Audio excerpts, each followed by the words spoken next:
আসসালামু আলাইকুম। আপনাদের জন্য একটি রেসিপি নিয়ে আসছি। প্রথম দেখুন আমি পেঁয়াজটা চুলার মধ্যে দিয়া আমি এখানে তেল দিলাম, 1 কাপ দিয়া কটা পেঁয়াজ দিলাম। এবার পেঁয়াজটা হালকা একটু লাল হওয়া পর্যন্ত ঢেকে রাখলাম। পেঁয়াজটা যখন একটু হালকা লাল হয়ে মানে একটু নরম হয়েছে, তারপরে আমি এদিকে দেখুন মশলাটা দিয়ে দেব। প্রথম আমি আদা রসুন বাটা দিলাম, এখানে 3 চামচের মতন আদা রসুন বাটাটা দিয়ে এখন আমি স্বাদ মতন অল্প করে লবণ দিয়ে দিলাম। লবণটা দিয়ে এখন অল্প অল্প করে মশলাটি দিয়ে দেবো। এখন এদিকে আমি দেখুন ধনিয়ার গুঁড়া দিয়ে দিলাম 1 চামচ। আর এখানে এখন আমি আধা চামচেরও কম হইব একটু হলুদের গুঁড়া দিচ্ছি।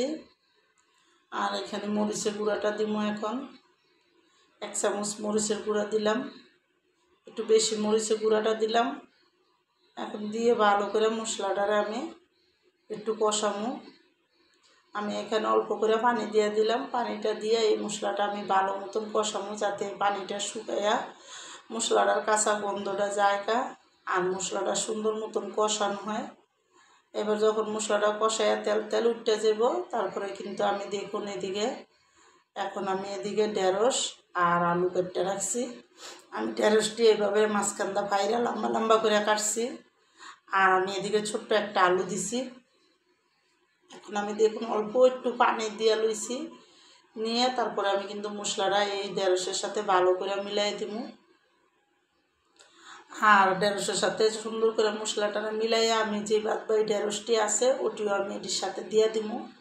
এখানে সবটি ঢেঁড়স দিয়ে এখন আমি দেখুন ভালো করে কিন্তু এই মশলাটা মিলামো সবটির সাথে মিলাইয়া। দেখুন এখন আমি কিন্তু সবটি ঢেঁড়স দিয়ে দিলাম, দিয়ে আমি অল্প একটু পানি দিলাম যাতে এই ঢেঁড়সটা কষাইতে আমার হয়, কারণ এই ঢেঁড়সে কোনো পানি নেই, ঢেঁড়সটা শুকিয়ে গেছে, এই জন্য যাতে না পুড়ে যায় আমি এখানে একটু পানি দিলাম।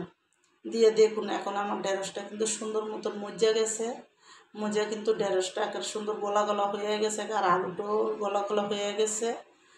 আর এখানে আমি এখন ট্যাংরা মাছ দিয়ে দিব। আমি আজকে এই ঢেঁড়সটা ট্যাংরা মাছ দিয়ে রান্না করবো। দেখুন আমি এখন ট্যাংরা মাছটি সুন্দর করে ধুয়ে একটু লবণ আর হলুদ দিয়ে আমি মাখিয়ে রাখছিলাম। এখন এই ট্যাংরা মাছটি আমি এই তরকারিটার সাথে ভালো করে কিন্তু কষাবো। একটু কষাইয়া আমি এখানে অল্প পরিমাণ পানি দেব, কারণ ট্যাংরা মাছ দিয়া এই ঢেঁড়সটা এইভাবে রান্না করে খাইয়ে দেখেন অনেক মজার। আর আমার এখন দেখুন এটা একটু কষানো হইতে হইতে আমি কী করি, কষানো হইলে আমি এদিকে পানিটা দিয়ে দিব। দেখুন মাছটা কিন্তু সুন্দর মতন এই তরকারিটার সাথে আমার ভালো করে কষানো হয়ে গেছে। আর এখন কষানো হয়ে গেলে আমি অল্প করে এখানে পানি দিয়ে দেবো, আমি কিন্তু এখানে বেশি একটা পানি দিব না। আর এদিকে 4-5টা কাঁচামরিচও দিয়ে দিলাম সাথে, দিয়ে এখন দেখুন আমি অল্প পানি দিয়ে দিলাম। এখন আমি এই ঢেঁড়সটা সুন্দর করে কিন্তু এই পানিটির সাথে লাড়া দিয়ে মিশাইয়া চুলার আঁচটা মিডিয়ামে রাখা আমি এটা রান্না করবো। যতক্ষণ সুন্দর মতন 2-3টা বলক না আসে ততক্ষণ আমি রান্না করবো। আর আমার এই ঢেঁড়স দিয়ে এই ট্যাংরা মাছের রেসিপিটা যাদের পছন্দ তারা লাইক সাবস্ক্রাইব দিয়েন প্লিজ। আপনারা বেশি বেশি আমার ভিডিওটা সাবস্ক্রাইব করে দিয়েন আর শেয়ার করে দিয়েন। আর আপনারা যদি আমার পাশে থাকেন তাহলে আমি একটু আগে বাড়তে পারবো। সবাই প্লিজ আমার ভিডিওটা বেশি বেশি সাবস্ক্রাইব করেন আর বেশি বেশি শেয়ার করে দিয়েন। আর দেখুন এখন আমার কিন্তু এদিকে তরকারিটার ভিতরে পানি দিয়ে সুন্দর করে হয়ে গেছে। এখন কিন্তু সব কিছু দেওয়ার পরে আমি দেখলাম যে একটু পানিটা কম লাগে, এই জন্য আমি আরেকটু পানি দিলাম যাতে মাছটা একটু সিদ্ধ হইতে হইব আর আলুটা একটু সিদ্ধ হইব, বাস তারপরে আমি এটা নামাই দিব। আর এখন দেখুন ভালো মতন কিন্তু আমার এদিকে তরকারিটা ভালো করে সিদ্ধ হয়ে গেছে দেখুন, আর ভালো মতনই হয়েছে। এখন আমি এখানে একটু ধনিয়া পাতাটা দিয়ে দিব। আমি এখানে ফ্রোজেন করা ধনিয়া পাতা দিলাম। ফ্রোজেন করা ধনিয়া পাতাটা দিয়ে এখন ভালো করে কিন্তু আমি এই তরকারিটা একটু লাড়া দিয়ে আমি নামাই দিব। বেশি একটা লাড়া দিব না যাতে মাছটা ভাঙা না যায়, এই জন্য আলগোস্তে আমি একটু লাড়া দিব, দিয়ে কিন্তু নামাই দিব, কারণ আমার এখানে তরকারিটা সম্পূর্ণ হয়ে গেছে গা। আর এই তরকারিটা কিন্তু মাখাই দেখুন আমি কিন্তু আস্তে করে লাড়া দিলাম, বেশি জোরে না, হালকাভাবে লাড়া দিছি যাতে মাছটি না ভেঙে যায়।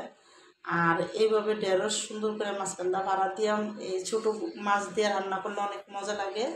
আর এখন দেখুন আমার কিন্তু রান্নাটা পুরো কমপ্লিট শেষ।